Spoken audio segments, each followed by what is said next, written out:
Yan mga idol, si General Baba.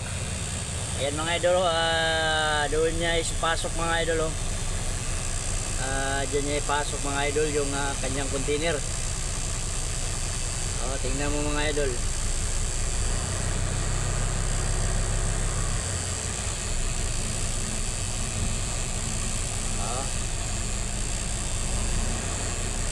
Mga idol, galing yan, titiraan mo yan idol eh.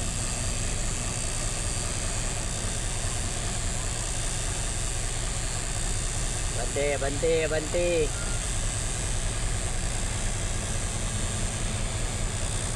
Yan si General Baba mga idol.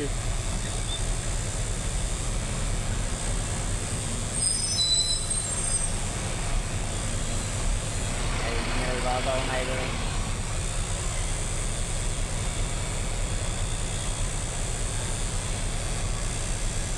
Yan mga idol, nakadaming container dito mga idol, puro mga loaded na yan mga idol.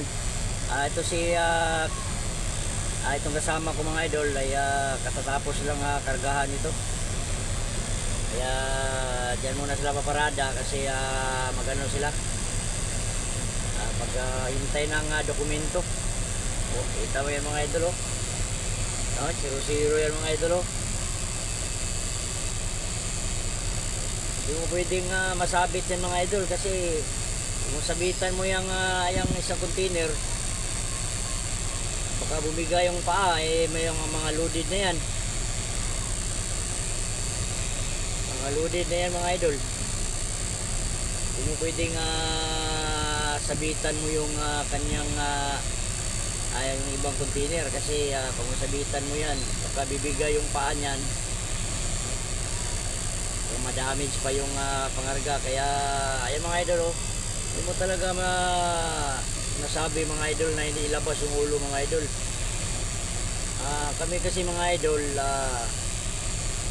hindi namin iniisip yan mga idol, yung hindi ilabas ang ulo, no? Ang pinakamalaki, ang malaking nasa isip talaga namin mga idol, na kahit na may labas ang aming ulo ay hindi ka lang makadamage. Ang trabaho natin mga idol ay hindi to payabangan, no? Yung sabihin niyo na hindi ilabas ang ulo, walang kwenta ang side mirror, kalukuhan nyo.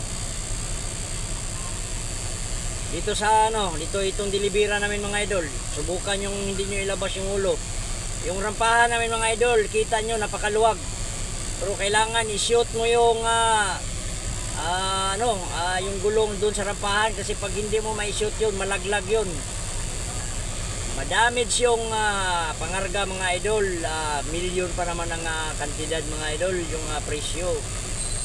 Talagang